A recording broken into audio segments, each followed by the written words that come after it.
Magandang araw po sa inyong lahat. Ako na naman po si Banat Bay. O, ito na. Magkwentuhan na tayo. Ito na nga po sa Pilipinas. Nako! Itong matinding problema ho sa ating bansa, yung basura. Nako po. Pag-uusapan natin yan, kasi alam nyo mga kababayan, nagbabalik na ang Yorme Isko Moreno. Yun. At ipinakita niya kung papaano binaboy ang Maynila. Alam mo, ito personal sa akin ito kasi tayo ay laman ng Maynila. Talaga namang madalas po tayo dyan at talagang grabe ho.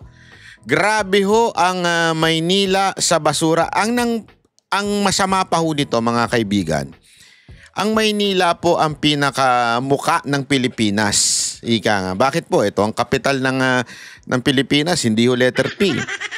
Maynila, ang capital of the Philippines. Ibig sabihin po, alam ho ng mga foreigner, Maynila po. At saka pag sila umuwi dito, yan ang talagang pinupuntahan.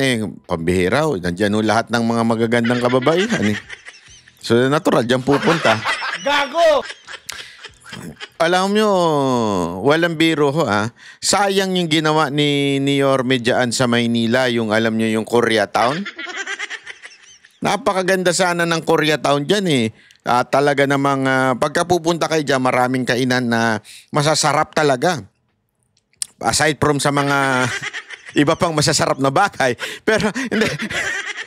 Linawin mo, Banat Bay, ang gulo mo Hindi, totoo naman, masasarap naman po talaga dyan Dyan sa, kasi nga, iba-ibang kainan. May mga authentic Chinese restaurant dyan. May authentic na yung mga old places na parang Espanyol ang dating. Meron din dyan mga Japanese na restaurant, napakasarap. Mga Korean na, kaya lang mantakin mo, napapaligiran ng basura. Bakit ko ito in-example? Kasi yan ho yung supposedly social. Social na lugar sa Maynila. Basura. Ngayon, how much more yung mga, alam na nating lugar sa Maynila. Mas matindi yung basura dun. Kaya nga ngayon, matindi ho ang ipinakita ni Mayor Isko Moreno tungkol dyan. Pag-usapan din natin yung si Vico Soto, tatakbong presidente. Mamaya pag-usapan natin yan. Si Rimulya, tatakbo ka. Hindi pala tatakbo. Gustong burahin? Burahin. Gusto maging ombudsman? Pag-usapan din natin yan. Anong burahin, Banat Bay? Hindi, kasi may mga nagsasabi na bakit ka tatakbong ombudsman kung may kaso ka dyan? Ano gusto mong gawin? Burahin tulad nung pagbura mo sa... Naku. May naalala kasi ko yung unang months ni PBBM at saka unang months na DOJ Secretary si Rimulya. May iskandalo kaagad yan nakinasangkutan, pero mabilis din naman yung resolve yun. Kayo din ang bahala mag-google niyan. Kung alam nyo, ilagay nyo dyan. Yeah? Alamin nyo. Anyway, simulan na muna natin dito kay Yorme. Kasi nga po, mga kababayan, yung unang araw, ngayon po, kahapon nung isang araw pala, no, June 30, pagtungtong niya, 12:01.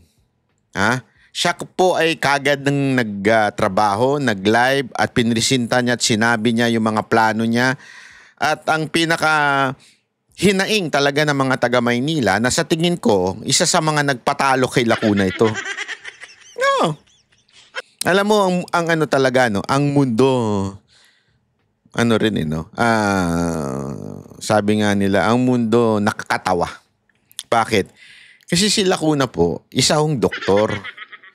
Yung asawa rin niyang alam ko, doktor din Kaya nga nag-head ata ng something department dyan sa Maynila. So ibig sabihin mga kababayan, talaga nga namang supposedly bilang doktor, number 1 yung kalinisan. Kaya nga kita mo yung mga costume. Uniforme ng mga doktor, di ba, puti, all white. Kasi nga, nagsisimbolo sila ng kalinisan, nagsisimbolo sila ng maayos na health, di ba? Pero anong nangyari? Tila walang nangyari. At yun pa mismo ang tila nagpabagsak dito kay Hani Lacuna. Kasi ang lagi nilang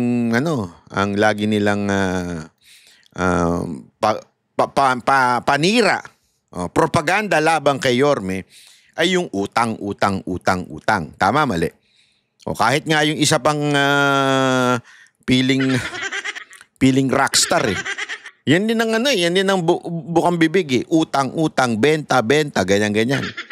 Pero ngayon, eto nalalaman natin ng katotohanan. Na sila pala naman ang may utang. Mga utang na yan, no? Mantakin mo, kaya naman pala puno ng basura sa karsada kasi wala nang nagpipick up dahil nga sa sobrang laki ng utang. No? Kaya nga ngayon, nagdeklara na ng pandemya. Hindi naman pandemya, banat ba? Ikaw naman banat ba yo? Hindi, nagdeklara na ng matinding state of health, ano ba yun? Emergency ba yun? O, ay panoorin muna natin kung ano yung balita. Back to office na si Isko Moreno sa Maynila at ang una niyang puntirya, basura. Nabisto kasi ang halos 1 billion pesos na utang ng dating LGU sa mga garbage collector. Grabe, no? Grabe yan, no? Dapat may kanta dyan eh. Basura mo, itapon mo sa kiki... sorry naman. Kasi yung mga kanta-kanta nung high school namin eh.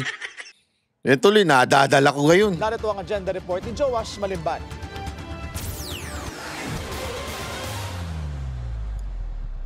We will not stop until it's clean. Yun, palakpakan. Trabaho kagad. Kanina lang yan. Simula ng kanyang termino. Diba yan na kaagad ang bunga niya? Umupo bilang comeback mayor ng Maynila, si Isko Moreno Dumagoso. Ang first grabe. item sa kanyang agenda, paglilinis ng lungsod. Nako po. It's terrible. It's everywhere. In the eskinita, sa kanto, sa avenida, sa boulevard, sa highway. It's everywhere. Ito masakit. In fact, kausap ko rin si engineer kanina, yung nagbaha last week, Naku. o yung basura natin, nasa Imbornal lahat. Naku po, patay kang bata ka. Baka mamaya magpuntaan sa Imbornal yung mga... Hindi, kasi uso-uso ngayon yan eh. Makakatanggap ka ng magkano ba yun? 80,000. Magkano ba yun? 80,000 ba yun? Yung babae lumabas sa Imbornal? Ay, usong-uso yan ngayon. Paano na sila pupunta doon kung puno na ng basura? Naku po, patay tayo niyan. Wala na, hindi na makaka-epal yung DSWD secretary. Kasi puno na ng basura, wala na makakapasok ng mga palaboy-laboy dyan. Kayo naman, di nyo inayos yan. Ito naman si Lacuna, hindi mo man lang inayos yan. Paano titira dyan yung mga gustong makakuha ng pera sa DSWD? Gago! Hindi, kasi alam mo, ako, napapaisip ako eh. Napapaisip ako. Paano kung yung palaboy-laboy na yun, si Boss Dada at si Jay Guevara? Paano sila magkakasya sa Imbornal, di ba? Hindi kasi sabi ni Jane, nangungutang sa akin eh. Pengi ng pera, wala na akong pera. Sabi ko sa kanya, alam mo, wala ka ng pera. Magpapayat ka. Sabi ba naman sa, anong kinaugnayan noon? Magpapayat sa walang pera. Sabi ko, magpapayat ka tapos sumiksik ka sa Imbornal. Tapos doon sa Imbornal, lumabas ka pag nandyan na yung mga vlogger. Tapos iba-vlog ka para umabot sa DSWD. Uy, bigyan natin ng pera to. Sikat tayo. Ayon kay Mayor Isko, magdedeklara siya ng isang state of health emergency bukas na bukas din. Ayun, state of health emergency, lockdown daw. Gago! Lockdown, walang pasok. Bakit? Puro basura. Hindi, alam mo, seryoso. Ako nagpapatawa lang pero napakaseryosong bagay nito. Kasi, ang baho, maniwala kayo. Ito hindi ho exaggeration kasi nagdadaan po tayo dyan eh. Madalas tayo nagpupunta dyan. Ano mo talaga, yung kahit doon sa aircon ng sasakyan, sumisiksik, umapasok yung amoy. Kasi nga, talagang yung, alam mo, yung basura, mamaya may papakita akong video isa pang news. Talagang naipon na. Wala pa yung mga basura sa karsada, wala pa yung mga nandun pa sa loob ng mga bahay nila. Nagigets nyo? Sa sobrang dami, hindi na nila mailabas lahat kasi nga sobrang dami. Ganun kadiri. Isipin nyo, sobrang tagal na sa loob ng bahay nila yun. Ako nga alam mo yun, kunwari kumain ka, di ba? Itatapon mo sa basura. Gusto ko kagad alisin kasi nangangamoy di ba? Mangangamoy ka agad yun. How much more ito mga kababayan? Sobrang tagal na sa loob ng bahay nila. Kaya no wonder magkakasakit talaga tao niyan. Hindi lang sa asthma ka diyan, sa baga mo diyan. 'Di ba kung ano-anong virus ang mo diyan kaya may mga kati-kati, 'di ba? Ang daming tawag dito. Yung mga hindi pigsa ang tawag diyan, yung mga sa galis. Yan, daming mga ganyan. Kasi nga po, syempre, saan mo ilalagay yung mga basura na yan? Yung mga daga, sasaksak dyan. Kaganon yung mga daga, di ba? Tapos, saan sila pupunta? Pagka natutulog ka, doon na sila sa paa mo. O kaya sa mga gamit mo. So, yung halo-halo na, ika nga. Halo-halo na yung kadiri na talaga. Dahil sa umano'y malalang problema sa mga nagkalat na basura, ang kanyang itinuturong salarin ang kapabayaan umano ng nakaraang administrasyon. Matatandaang noong Enero, pumutok ang balita na mayroong daan-daang milyong pisong utang ang pamahalaan. Yan, 560,000, 61,000. Grabe, no? Ay, hindi. Hindi pala 560,000. 561 million! Gago! Isa ito sa mga nagpabagsak kay Lacuna. Kaya hindi binoto ng mga... Kaya itinapon sa basurahan yung pamahalaan ni Lacuna. Dahil nga dito, mantakin mo, utang yan, 561,000. Tapos ibibintang na... 2024, so last year lang. Tapos ibibintang nila na naman kay Yorme. Ng Maynila sa Lionel Waste Management, ang kumpanyang responsable sa pagkuha ng mga basura sa lungsod mula pa noong 1993. Natapos ang kontrata nito noong December 2024 nang hindi umano nababayaran ang utang ng Maynila. Ngayong araw, ibinunyag ni Mayor Isko na ang dalawang waste management companies na ipinalit ni Lacuna sa Lionel sumulat na rin sa kanya. Humihingi ng tulong dahil hindi rin daw sila binayaran ng... Grabe, no? So, nung hindi binayaran yung una, yung dalawa pang sumunod na pinalit doon, hindi rin binayaran. Ang galing mo, Madam Lacuna, ang galing mo. Gago! Oo, galing mo. Hindi, mga kababayan, talent yan, talent yung ganyan, yung umutang ka, tapos hindi mo binayaran, tapos uutang ka sa iba. Tapos hindi mo na naman babayaran. Ay, talent yung ganun. Nakaraang administrasyon. Ayon kay Mayor Isko, aabot na sa halos 1 bilyong piso yung kinakailangang bayaran ng Manila LGU patungkol sa garbage disposal and collection.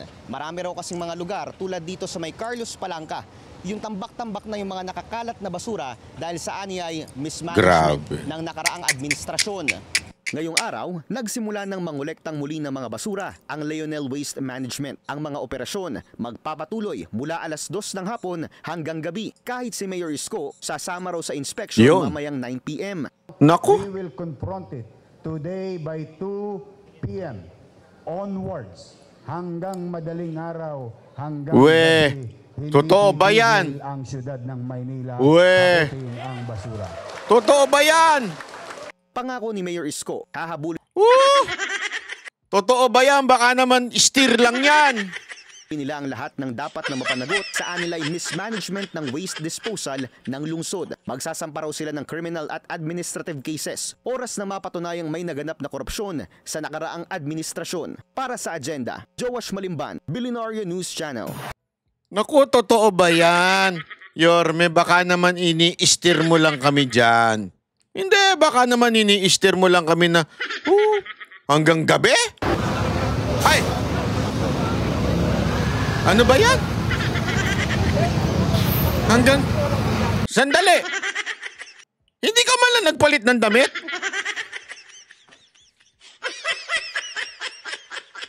Hindi, alam mo, si Yorme talaga, ganyan yan eh. Pag galing sa opisina niyan, dire-diretso na yan. Ito kasi si Yorme, alam mo, ito di ba, nung madalas natin pag nakakasama nun, hindi ko na siya nakakasama ngayon eh. Namimiss na kita, Yorme. Hindi. Biro lang.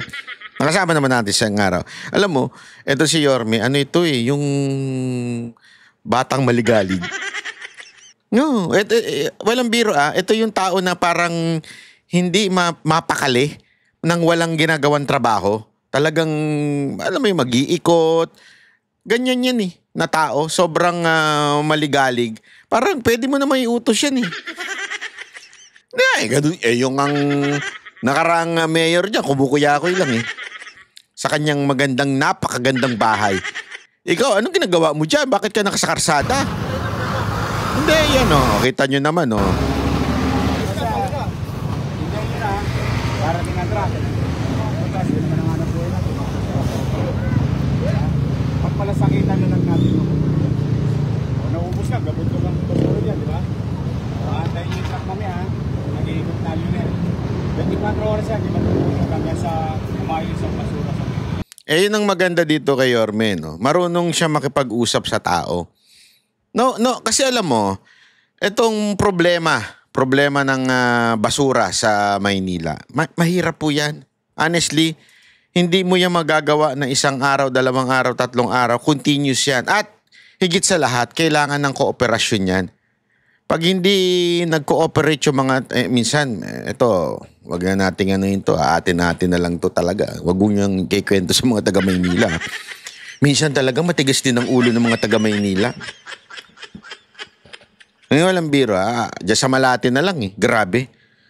Yung mga motor dyan, yung nakapark yung motor sa labas ng mga bahay nila.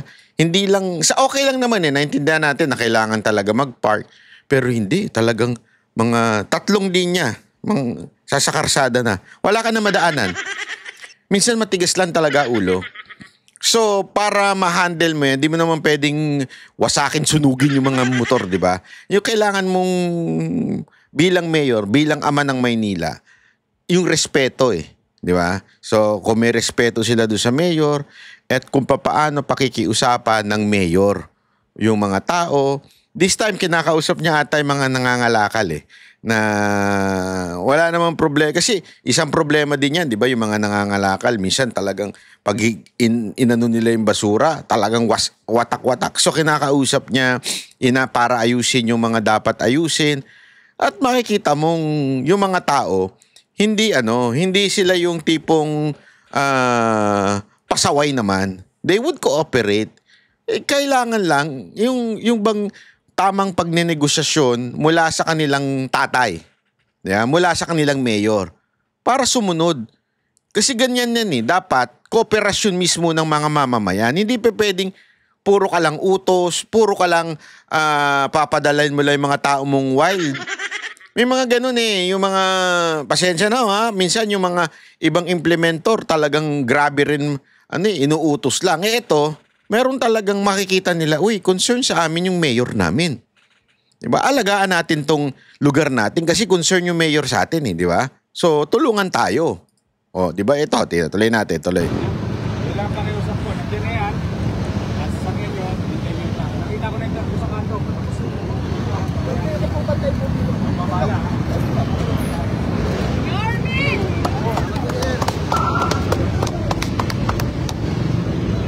Galing mo, Yorme! Isang buwan problema nangyari, isang araw lang. Hi, Mayor! Isang araw lang mantakin mo. Madali naman pala hindi kasi madali naman talaga kung mapapakiusapan mo yung mga tao din tumulong. Yan ang nagagawa ni Yorme.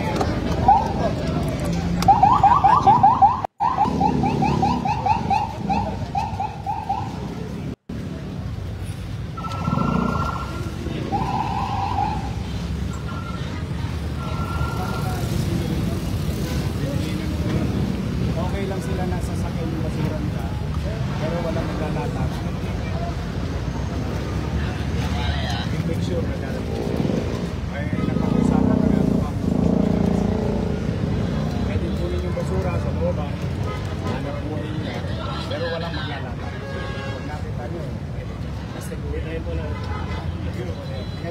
O, di ba? Ang ganda nun. O, pwede naman nilang anuhin. Basta wag lang ilalatag sa para hindi nga naman magkakalat.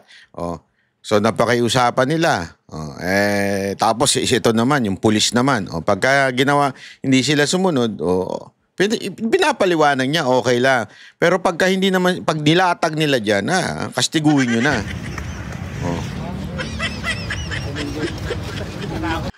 Ito pa. Ito naman, Hindi, baka sabihin nyo kasi sinasabi ng iba, di naman totoo, nagtatrabaho si Yorme. Ito yung kagabi, yung pagkatas niya mag-announce ng tanghali, yung gabi.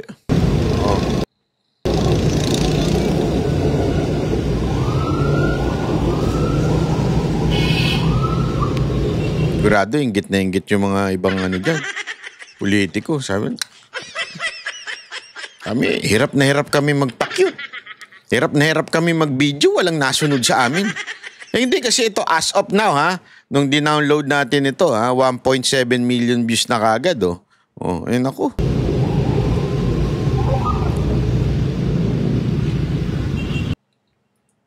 Ayan. Yan na, naglilinis na kagad siya,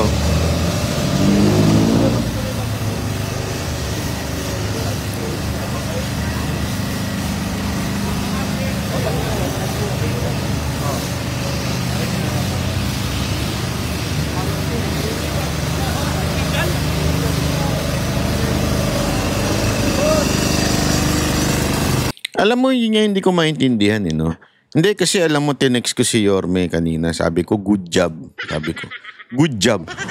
Kapal na mukha mo. Sa kanya.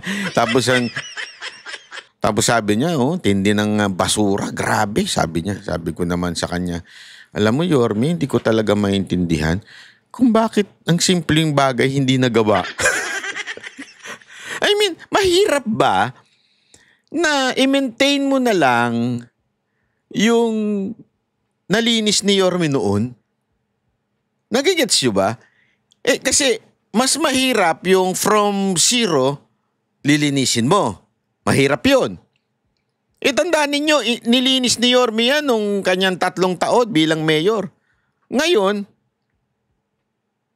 malinis na yun, i-maintain mo na lang.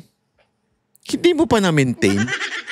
Para ka palang si Marcos Ito si Lacuna, para palang si Marcos Yung inayos na ni Pangulong Duterte ng 6 na taon, yung peace and order, yung korupsyon, nabawasan na, lahat na ayos na, bill, nakalatag na. I-maintain mo na lang. Hindi mo pa na-maintain. Bumalik na naman tayo dun sa narco state. Di ba? I mean, mahirap ba? Si Pangulong Duterte from zero. Ibig sabihin, di ba, mula doong yung binibenta yung droga sa karsada na, yung sa tindahan, binibenta. Tapos lahat yun, nawala. Di ba? From zero, nung panahon ng mga dilaw, nawala yun. I-maintain mo na lang yun. Ngayon, hindi na. Alam nyo ba, may online selling pa yung sa droga? Napanood ko sa isang news. Nagbebenta siya online. Mantakin mo, nagbebenta online. Mas malala pa doon sa panahon na nagsimula si Pangulong Duterte.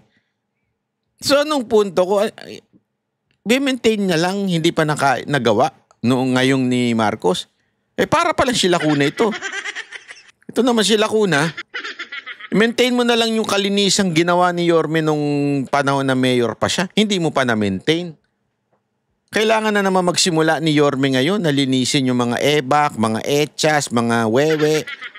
Ang hirap pa naman yan. Dami pa naman dyan yung pag-inabutan. Talagang umiihi ko saan-saan.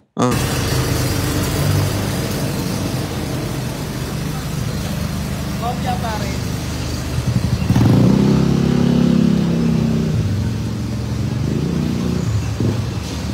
Hindi kaya na to si Yorme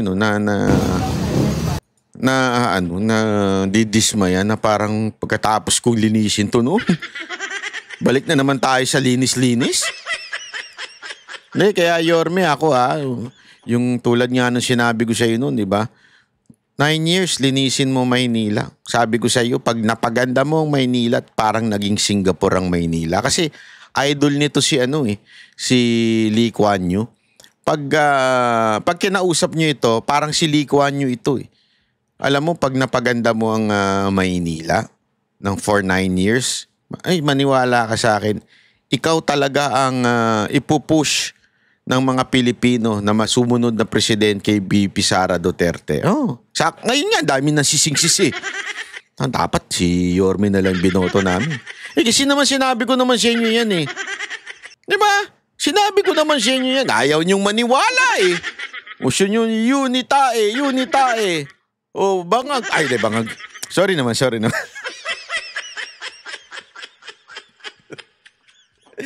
Kasi kanina napanood ko yung sayaw ni Harry Roque. Actually, na nasa isip ko. Wala naman. Yung sayaw lang ang naisip ko, yung kantang bangag. Wala naman ko sinasabi ko sino yung bangag. Sinasabi ko lang yung kantang bangag, natutuwa ako. Para siyang doon babing... Yeah, I mean, isipin nyo to 2025, simula si Yorme. Meron siyang 3 taon, 3 term, and 3 years per term. So, 2025 to 2028, unang term. Presidente si VP Sara. 2028 to 2031, midterm election. Takbo uli siya. Second term yun, di ba? Yung 28 to 31. 31 to 30... 1, 2, 35. Tama ba? Oo. So, 34. Di ba? So, 2034, pangatlong term niya na yun. Di ba? 31 to 34, pangatlong term niya as a mayor. So, after nun, graduate na siya. 34, tapos na si VP Sara Duterte. As president, naayos niya, maganda na, napaganda niya. Tapos, lagay tayo ng isang Yorme. Naku po. Panalo yan. I mean, isipin niya, kung mapaganda niya ang Maynila, kasi marami nagsasabi noon, gusto naman nila si Yorme, kaya lang, nagkataon, alam mo yun, na-hype sila ng unitae, tapos parang nabitin lang sila sa 3 taon. Sabi pa nga iba, kung sana umabot ng 2 term o 3 term, maaring pwede. Yeah? O eto, eksakto. 20. Naku, sakto, Brad. Ito yung aking lamang po. Wala akong kinalaman dito si Yorme. Naisip ko lang ngayong oras na to.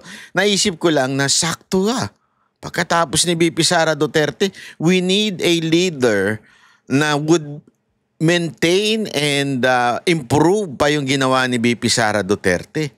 Di ba? Naku, pwede. Yeah. Tapos, ang ganda na ng Maynila. Sigurado ako kasi, alam mo, isang sinuggest ko kay Yorme. Ito talaga, makapal ang mukha ko eh. Pala-suggest ako dyan eh. Sinuggest ko kay Yorme, alam mo Yorme, pagandahin mo Malate. Kasi ang Malate, pangit na Japan. Sorry pero that's the truth. Okay? Ang itsura ng Japan, parang Malate. Yung maliliit ang kalsada, tapos maraming maliwanag, nightlife, tapos marami ring kainan. Ganyan itsura ng Malate, maraming kainan. Kung gusto mong kumain, ng madaling araw na merong bukas, Malate yan. Marami dyan. Pumunta ka lang dyan, napakarami. Korean, Chinese, lahat ng kainan dyan, bukas ng 24 hours. Kaya nga maliwanag. Pero hindi ganun katulad ng sa Japan. Ganun kasi sa Japan na walang tulugan doon hanggang umaga. Sobrang doon. So parang ganyan ang itsura ng pagpunta ka Nagoya, ganyan din, di ba? Yung dikit-dikit. Tapos, pero, ang pinagkaiba nga lang, malinis, mabango, maayos ang mga paradahan, hindi nakabalandra, maliwanag. Alam mo, pag ginawa ni Yorme yun, mapaayos niya yung Malate. Hindi lang Manila ang aangatan tourism. the entire country. Kasi mas mura dito. Ba't ka tumatawa? Hindi mas mura. Mas mura yung mga club, mas mura yung mga umise, mga KTV, mga JTV. Compare mo sa ibang bansa, yung mga isakaya, mas mura. Alam mo yung isakaya ba? Tama. Yung inuman. Mas mura kesa sa Japan. So, yung mga iba, Koreano, mga Hapon, mga Chinese, kaya nga sila nandito eh. Kasi mas mura. Kahit yung babae, mas mura.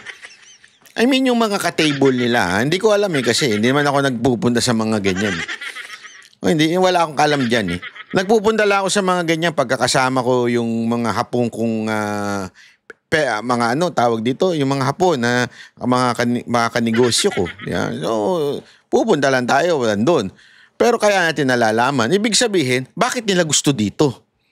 Pag nag-e-enjoy sila dito, kasi mas mura. Mas mura yung kung pagagandahin mo pa yan, naku po. I mean, matutulungan ng Pilipinas niyan. Puputok ang tourism. I mean, di ba halimbawa, tayo mga Pilipino, tuwan-tuwa tayo sa BGC. Di ba? Gusto natin yan. Ganda, maliwanag, bla bla bla. Pero yung mga foreigner, hindi naman sila, hindi sila, mas gusto nila yung itsura ng Malate na parang Pilipinas. Pagandahin lang, paliwanagin, palinisin, at the same time, ano man tawag dito? Safe. Kasi, alam mo, ito mga nakaraang, nung panahon ni Lacuna. Hindi naman siya na inaano natin si Lacuna, ha? Pero ang dami hong nadudukutan yan. Kahit itanong niyo yung mga tao dyan sa Malate, is daming snatcher dyan. Ang daming mga yung nakamotor, tapos, alam mo naman itong mga Koreano minsan, tsaka mga Hapon, laging may daladalang bag na maliit. Ayaw nilang, kasi tayo pag nagdala tayo ng bag, yung nakasabit, kulang na lang itali sa leeg natin eh. Kasi alam na natin yung mga ganyang galawan eh. Sila parang laging may dalang ganyan na bag na maliit, na punong-puno ng pera. Ang daling agawin yan eh. Di ba? Kaya ang dami nadudukutan dyan, na i-snatchan dyan. Ganda nililinis. Panalo Pwede kang pumunta sa DOJ, may papalinis ako doon, napakarumi.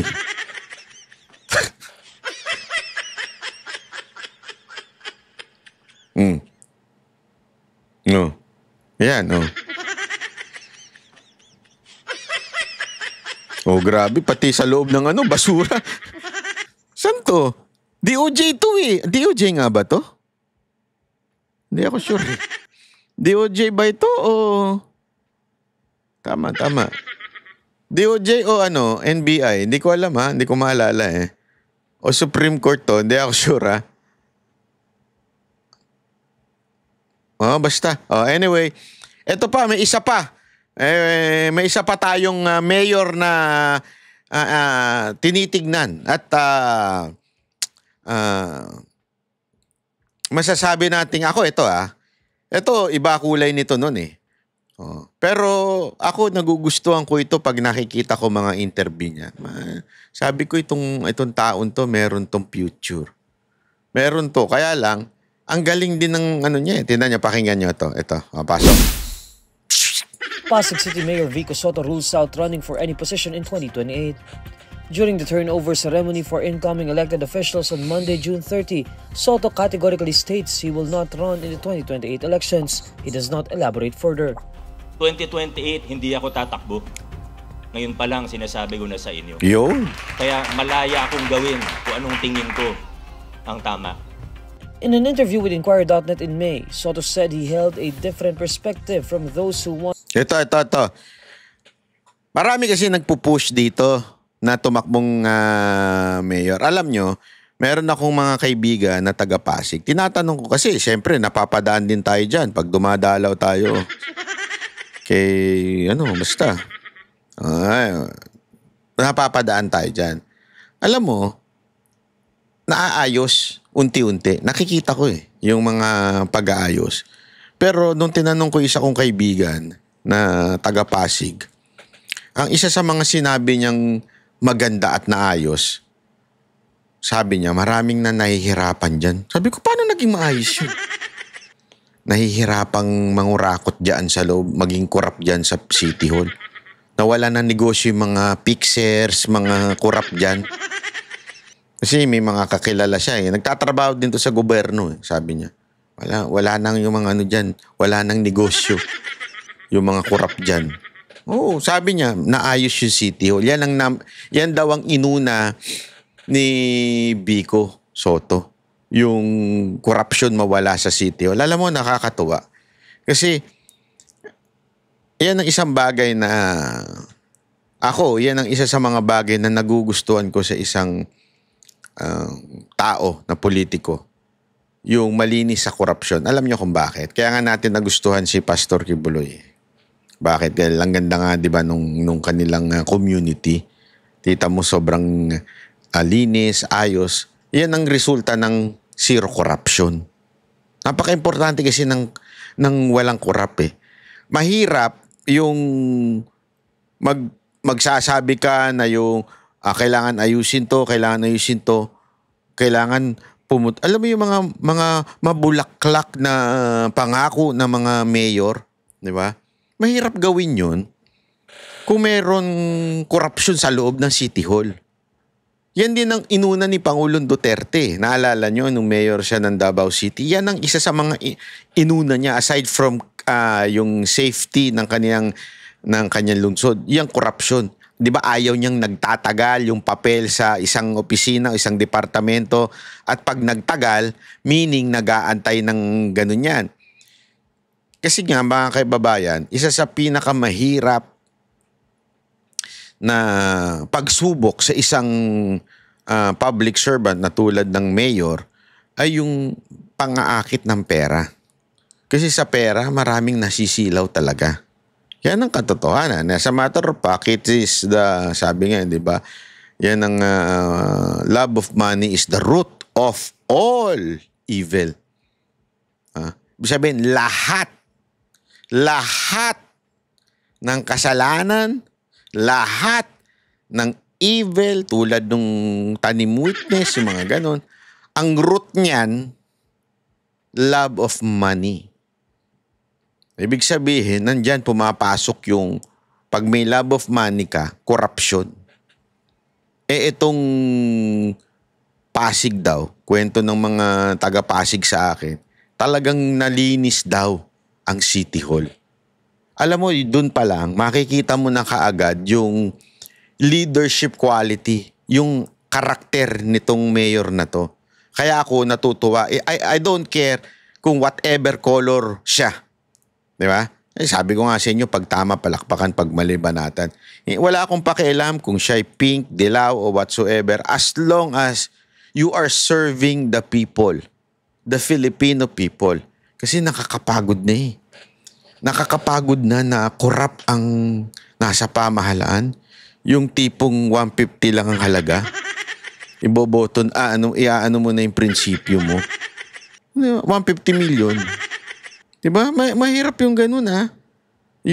Kasi bilang mayor, lahat ng business na gustong bumaba ang tax, gustong lakarin, dadaan sa'yo yan. Merong, di ba, sinasabi nga din ni Yorme, na lahat, eto, may kwento ko. May kwento ko na ba to? Sige na nga, kwento ko na. Nung huling usap namin ni Yorme, kinakikwento niya sa akin kasi nireklamo ko yung sa parking, yung may mga addict, may mga pusher, tapos may mga katiwalian. Alam mo sabi niya sa akin? Kasi yan gawa ng corruption din yan. Bakit? Kasi ganito, dati ang nag-handle niyan, City Hall lang. City Hall. So, pag merong sisisihin, City Hall. Ang sagot, mayor. Diba? Wala nang iba. Ngayon daw, nung hindi na siyang mayor, ang ginawa, yung mga kapitan, ang naglagay ng mga sarili nilang at hinayaan lang nung mayor. So, ibig sabihin, yung mga parking boy, kung sino-sino dyan, mga bata ni barangay captain, kasi nga, merong kaltas dito, may kaltas dyan, para kumita. Di ba? Merong sa bawat, entrega mo sa akin to ha. Ito, yung parking na yan, mula dyan. Ang daming parking, ang ano dyan, nagbabayad ka ng parking. Entrega mo dito sa akin, tapos entrega ko kay mayor yung ganito. Mga ganyan, mga sinasabi nila, di ba? Hindi natin alam kung talaga napupunta sa mayor o napupunta sa kung kani-kanino man. Hindi natin alam yun, okay? Pero yun ang ikinikwento nila. So, anong nangyari? Tumataas tuloy. Kasi ang daming dinadaanan. Okay? It could be a lie, I do not know. O baka ginagamit lang yung pangalan ng mayor, di natin alam. But the fact is, tumaas ang mga parking kasi nga, ang daming dinadaanan. Yeah? Because of corruption. Yun ang sinasabi natin. Nung panahon nga niya, kinuha niya lahat yan. Wala.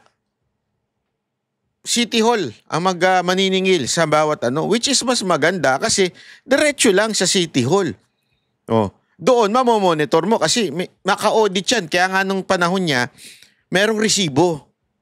Meron ka makukuhang resibo. Naka-uniforme yung mga parking attendant, naka-resibo. Tapos, kasalanan mo na kung hindi mo kinuha yung resibo. Pero kung kinuha mo yung resibo, may i-entrega ngayon yung sa City Hall. At least, lahat doon napupunta. Sa City Hall talaga napupunta. Importante kasi yan, dahil sa korupsyon, maraming mawawalang serbisyo. Halimbawa, yung basura. Kaya nga, etong mayor na ito, si Mayor Vico Soto, makakapatayo siya ng City Hall niya kahit mahal. As a matter pa, kasi naging issue yan. Bakit naman kailangan na sobrang mahal, bla bla bla? Nung tiningnan ko, mga kababayan, ito inaral ko din baka akala ninyo si Yorme lang ang... Hindi, nung tiningnan ko ito, as a matter of fact, mas lalo nga nakatipid. Because marami siyang nawala sa korupsyon. At sobrang lumang-luma na yung City Hall ng Pasig. Di ba? Kaya nga, ngayon may papagawa na maayos, saan nanggaling yung pera? Doon sa mga korupsyon. Sabihin, diretso na kasi yung bayad. Hindi na pupunta sa bulsa ng mga tarantado. Diretso sa City Hall. So, meron na silang pambili ngayon. Kaya, yun yung bagay na we need this kind of leader, yung mga ganitong klase na walang korupsyon. Kasi nga, magpupunta ngayon sa serbisyo. Kasi mantakin mo, pupunta ka ng City Hall, ang pangit-pangit ng mas maganda pa yung mga private. Alam nyo ba sa ibang bansa, baligtad. Pag public building, public mas maganda. Alam mo, nagpunta ako sa immigration sa Japan. May lalakarin kasi dapat ako doon sa immigration. Pag akyat mo, putang ina, sabi ko, hayop! Ang bait ng empleyado. Nung hindi nila, kasi may tinanong ako, nung hindi nila maibigay yung hinihingi ko, sorry pa sila ng sorry. Hindi katulad nung, alam naman natin, pag gobyerno, kulang na lang nakaganyan yung mukha Hindi, iba to sa congressman na nakaganyan ng mukha Iba yun. Sa mga City Hall, di ba, pag sinabi mong public office, parang laging galit, parang laging nireregla. Yung mga nandun, di ba? Totoo naman, di ba? Pagka gobyerno, parang laging masama ang loob. Parang bang, napipilitan ka ba sa trabaho mo? Bakit galit na galit ka? Parang jowa ninyo na laging galit. Ganun ganun na itsura kasi nga, hindi nababayaran na maayos. Siyempre, minsan ako nga iniisip ko, yan nga yung pang-asar ko minsan, sa sarili ko lang naman yung kausap ko minsan pag kumakain ako sa restaurant. Tapos yung waiter parang nagdadabog, parang masungit. Nasa loob-loob ko, tanginan to. Di na naman sinahura ng amo. Kasi pagka alam mong may sahod ng tama, maayos ang bigayan, nakangiti yan. Hello, sir! Welcome! Ganon, di ba? Pero pagka alam mong underpaid, tapos may overtime na hindi binabayaran, ano yung order mo? Tangina ka. Dapat wala ka dito. Storbo ka sa trabaho ko. Diba, ganun pa. Pero kaya nga itong mayor natin na to, hindi ko pala mayor to. Taga-iba ako, hindi ako taga-Pasig, taga-Maynila. Etong si Mayor Vico Soto, sa tingin ko napakaganda ng simulain niya. At ang ganda po ng sagot niya. Hindi na siya paligoy-ligoy, I will not run. Yan kaagad ang sinabi niya. Kasi yung mga pinklawan, masyado na silang frustrated. Wala silang kandidatong matino. Gago! Wala silang kandidatong matino, wala rin silang kandidatong winnable. Ang inuuna nyo kasi propaganda, kaya kayo walang kandidatong matino. Ayusin nyo lang yung mga kandidato ninyong hindi feeling sila lang ang holy. Kaya marami kasi nagpupush dito na mga walk. Alam mo yung mga pa-walk? Hindi yung mga pok-pok, iba yun. Pa-walk, hindi pala pa-walk, walk. Yun yung mga, alam mo na, Gen Z, pinupush to ng tumakbong presidente. Yan na kagad ang sagot niya, I will not run. Him to run in the 2028 national elections.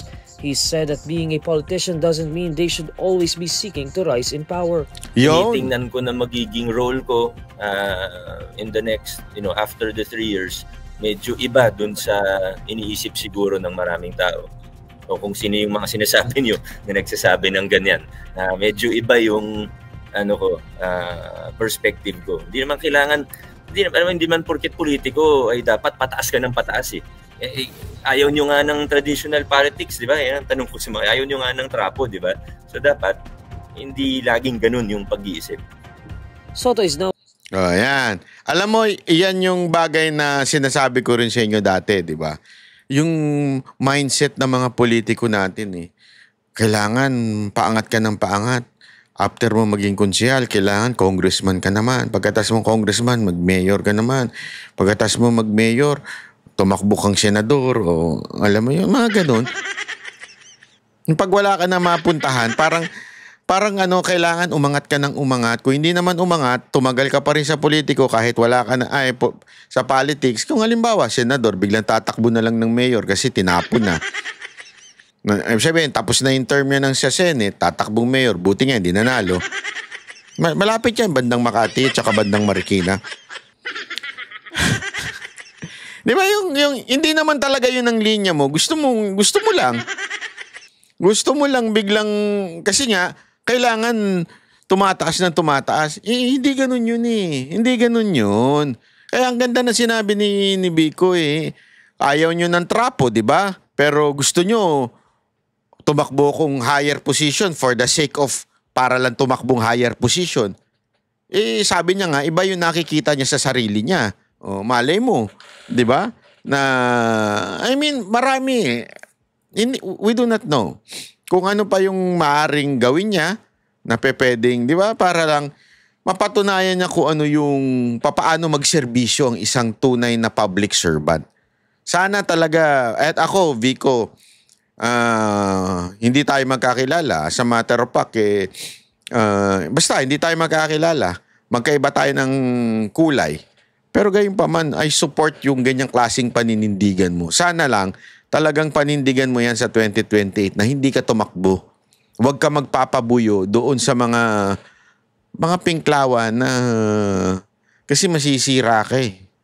Masisira ka at sigurado matatalo ka rin naman ni Inday. So sayang lang. So wag mo nang planuhin. Mas mabuti pa, stick ka muna. Pwede ka naman. Hindi kasi yung iba, sabi ko nga sa inyo, maganda yung attitude nito eh. Pwede ka namang tumakbong vice mayor. Di ba? After, kasi tapos na ang term niya sa 2020, di na siya uli pwedeng tumakbo bilang mayor. Nakatatlo na ata siya. So pwede ka mag-vice muna. Tapos balik ka na lang uli as mayor. Di ba? Pwedeng ganun. Kasi kung nandun yung linya mo, kung nandun yung gift mo, galing mo, well, stick to it. Diba? Stick to it dahil you will be a good leader at yung taong bayan na. Kasi baka sabihin nila, bakit si Duterte? Mga tarantado. Ilang taon din ang tinagal ni napatunayan at hindi siya ang nag-push sa sarili niya, taong bayan. Tandaan nyo, ang tagal niya, I think 21 years nga ba? Na nasa public service siya bago siya ata tumakbong I forgot, pero hindi lang kasi tandaan nyo na-feel niya yung 9 years tapos pinatakbo niya si Inday eh, di ba? Nag-congressman nga siya tapos ayaw niya. Kasi wala daw kwenta. Hindi naman sa walang kwenta. Parang, ano kasi siya, active na tao. Gusto niya yung executive branch. Yun ang yung mayor, nag-execute di ba? Ayaw niya nung paupo-upurang sa Kamara. So, nag-congressman siya, tapos bumalik na naman siyang mayor. Di ba? Kaya nga tapos nag-vice mayor ba siya kay Inday? There was a time na nag-vice mayor siya kay Inday. So ibig ko lang sabihin, it's not necessary. Kaya nga inangat ng taong bayan si Pangulong Duterte kasi hindi siya ganid. Wala sa utak niya yung hindi, kailangan ako maging senador. Hindi, kailangan ako maging presidente. Walang ganun. Taong bayan na nag-push. Kaya nga alam mo, kung paninindigan ni Vico Soto to, tapos mag-vice muna siya, tapos mayor uli, tapos hanggang maganda na yung Pasig, maniwala kayo sa akin, ipupush din to. Malay mo, after ni Isko, ito naman. Hindi, di ba? We do not know. And akin we need good leaders. Young leaders with integrity, active, hindi yung laging bangag, ganun. Huwag yung ganun. Yung laging wala akong tinutukoy kung sino yun. Di ba? Huwag naman sana tayong laging tutulog-tulog. Kung gising man, kung ano-ano ginagawa, dilat.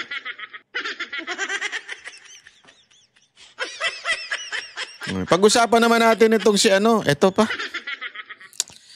Ay nako, ewan ko ba to si Pasok? Naniniwala si Justice Secretary Jesus Crispin Remulla na hindi magiging problema ang kinakaharap niyang reklamo kaugnay sa pag-aresto kay dating Pangulong Rodrigo Duterte para sa kanyang pinaplanong aplikasyon bilang susunod na ombudsman. Nakatutok si Jonathan Andal. I think that I have a lot to offer there. Yan ang sagot ni Justice Secretary Boying Remulla nang tanungin sa kanyang planong mag-apply bilang bagong ombudsman. Ipinaalam na raw niya ito kay Pangulong Bongbong Marcos. I told a mutual contact that I was very interested. Ano po sagot ni President? Wala naman, wala sinasabi. I'm submitting my application by Friday, before Friday. Hanggang July 27. Actually, pwede naman talaga siya mag-apply. Pero sa tingin ng taong bayan, ang kapal ng mukha niya. Hindi, pero sa akin, feeling ko siya ang magiging susunod na ombudsman. Pwede na rin. Pwede na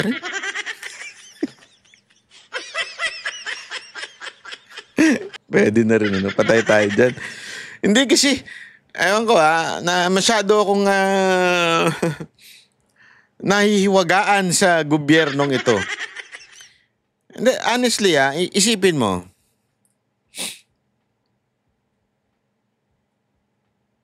Yung anak nito na-involved sa, alam naman natin yun, di ba? Hindi natin sinasabi convicted. Actually, napawalang sala. Ang takin mo, napawalang sala. Di ba? Na-involved doon sa masalimuot na issue ng, alam mo na, di ba? Tapos, bilang napawalang sala. And yet, kung titingnan mo ng maigi, di ba parang DOJ secretary ka, tapos yung anak mo na involved doon, even if it was dismiss yung case, sabihin na natin, hindi napatunayan beyond reasonable doubt na nagkasala ang iyong anak, the mere fact na may ganung issue, di ba nararapat lang siguro na mag-resign siya o tanggalin siya bilang DOJ secretary at that time? Di ba? Isipin niyo mabuti yun, Kung ikaw yung si Marcos, ikaw yung presidente, yung DOJ secretary mo, yung anak niya na involved sa ganito, matinding kaso, na sinong may impluwensya sa korte? DOJ, di ba? Di ba mararapat lang na out of delicadeza, tanggalin mo na lang muna ito bilang DOJ secretary? Pero hindi Hindi ho Ibig sabihin, ganun ka-weird ang gobyerno natin. Di ba? Ganun ka wala talagang honor Ika nga. Ito na naman. Patapos na itong ombudsman natin at gusto mag-apply ni Remulla na meron siyang kaso sa loob mismo ng ombudsman.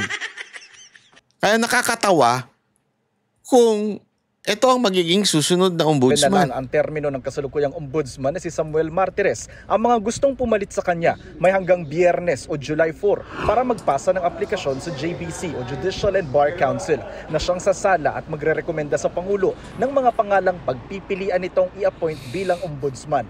Pero si Remulla, meron pang kinakaharap na reklamo sa ombudsman na isinampa ng Senador Amy Marcos tungkol sa legalidad ng pag-aresto at pagdala kay Pangulong Rodrigo Duterte sa ICC o International Criminal Court. Okay lang yun. The JBC can always evaluate that properly. Pero hindi naman po yun conflict na... I don't think so. Ang termino ng Hindi conflict. Ikaw yung ombudsman tapos iniimbestigahan mo yung sarili mo. May kasalanan ka ba? Wala. Meron? O wala. Di ba parang medyo... Conflict talaga yun eh. Conflict yun, may kaso ka dyan. Tapos ikaw ang magiging head niyan? Kahit sinong matinong tao, walang magsasabing, wala naman sigurong conflict yun. Wala ang conflict yun.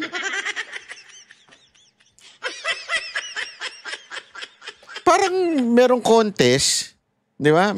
Halimbawa, may contest, ng singing contest. Ikaw yung judge, tapos anak mo yung kasali, contestant. Eto nga, hindi niya nga anak eh, siya mismo. Antakin mo. Siya mismo ang didinig doon sa sarili niyang kaso. Kalokohan. Di ba? Parang, again we're not saying guilty siya. But the mere fact na ikaw ang didinig sa sarili mo, that's funny. Di ba? Sinong taong matinong magsasabing walang conflict yan? Wala. I can judge myself. Objectively? Ewan ko. ombudsman saktong 7 taon, walang reappointment. Ibig sabihin, kung si Remulla... Ayan. Ito ang dahilan kung bakit gusto nila maging ombudsman. Yan ang totoong dahilan kung bakit nila gusto maging ombudsman. Bakit? Fix yan 7 years. Buhay ka niyan for 7 years. Hawak mo ang lahat ng politiko in 7 years. So, alam mong palubog na si Marcos, alam mong hindi na siya mananalo, survive ka pa rin. Kasi 3 years na lang si Marcos eh.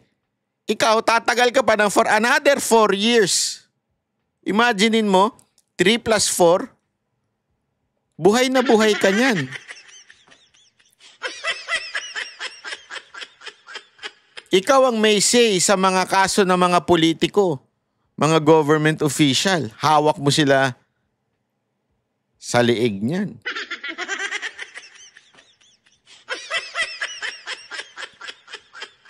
For 7 years.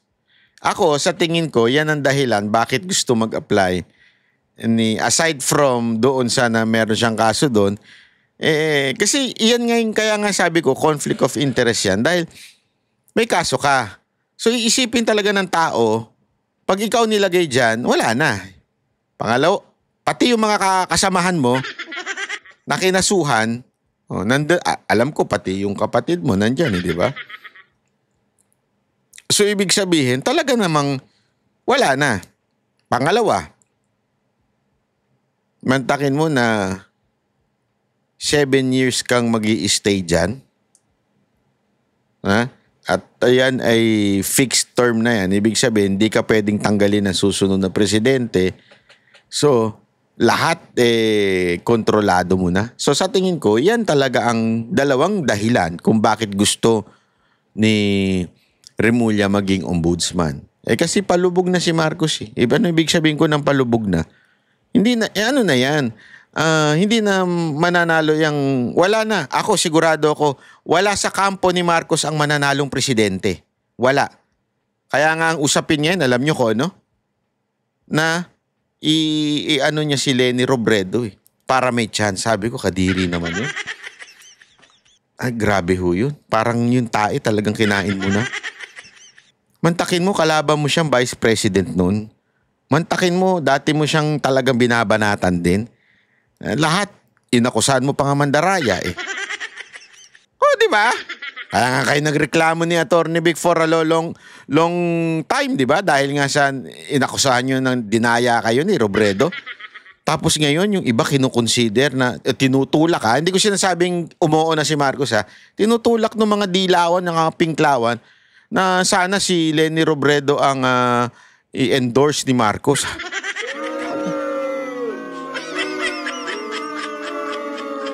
Can you just imagine that? What kind of foolishness is that? Alam mo kung bakit? Dirin-diri sila nung kay Marcos pero they want to be endorsed by Marcos. Gago! Nakakatawa naman ito mga ping. Even if hindi mangyari yan, nakakatawa kayo. Ang piliin ni Pangulong Marcos, tatawid ang kanyang termino hanggang sa susunod na presidente. Makapangyarihan ang ombudsman, kaya nitong magsuspende at magpatalsik ng mga opisyal ng gobyerno, gaya ng dismissal noon kay dating Banban Mayor Alice Go.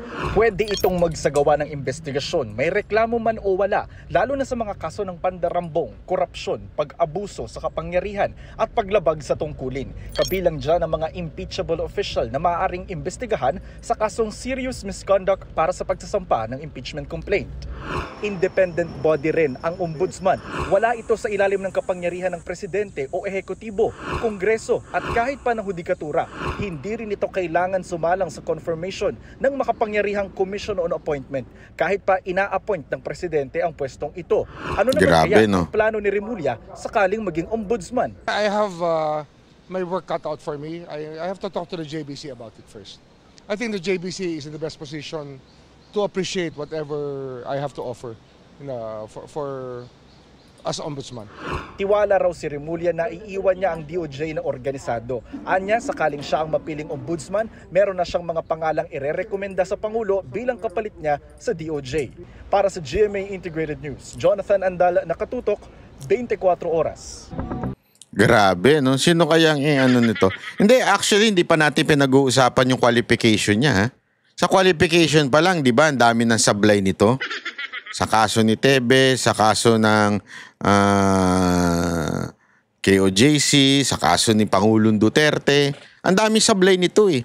Na, don't ever forget kaya nga siya kinasuhan ni Amy. Sila mismo nagsabi na ang DOJ, yung kanilang opisyal, ay part ng doon sa Rome Statute na sinasabing parang judicial. Di ba? Hindi. Tapos eventually, binawi nila na hindi sila judicial. Di ba? So, alam mo na kagad, doon pa lang, may sablay na. I mean, qualification-wise, kung sablay na yung mga judgment na ganun, paano mo mapapagkatiwala ang maging ombudsman ito? Kung hindi lang itong taga Cavite at malakas sa Cavite, hindi naman ito kukunin ng mga Marcos eh. Kung hindi ito nakatulong sa pagkapanalo ni Marcos, hindi naman ito kukunin. Kung qualification at qualification lang ang pag-uusapan. Kasi ang dami pang, hindi, again this is not paninira. Ang dami pang mas magaling o qualified para maging ombudsman at the same time, very objective and non-political. Hindi political na tao. Ito, congressman pa ito dati.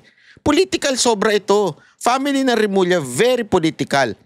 Diba sila nga rin yung bumalimbing last minute, dating na kay Binay, biglang napunta kay Duterte. Napaka-political po ng mga Remulla. Tapos maglalagay ka sa isang ombudsman ng political na tao. Ang dapat mong ilagay dyan, yung objective. Hindi namumulitika. Katanggap-tanggap sa lahat, sa buong lipunan. Katanggap-tanggap sa lahat ng kulay. Ito sobrang hindi Hindi ho talaga. Tapos magiging ombudsman? Grabe. Pero, again, ang lahat ng imposible sa Marcos administration naging posible. Gago! Oo. Ayoko na lang magsalita pero lahat ata ng yung bang walang kadelikadesa ginagawa ng administrasyon na ito. Kaya hindi na ako magugulat kung gawin itong ombudsman. Gago!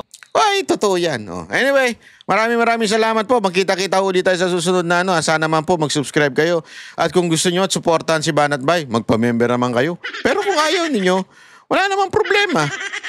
Hindi naman ako namimilit. Hindi rin ako nagagalit. Pero ang ibig sabihin ng membership, sinusuportahan nyo si Banat Bay. Pero kung okay lang o ayaw nyo, wala namang masama. Anyway, joke lang po. Maraming salamat po. God bless everyone. God bless the Philippines. Yan ang Banateros, boses ng ordinaryong Pilipino. Banateros ay walang maka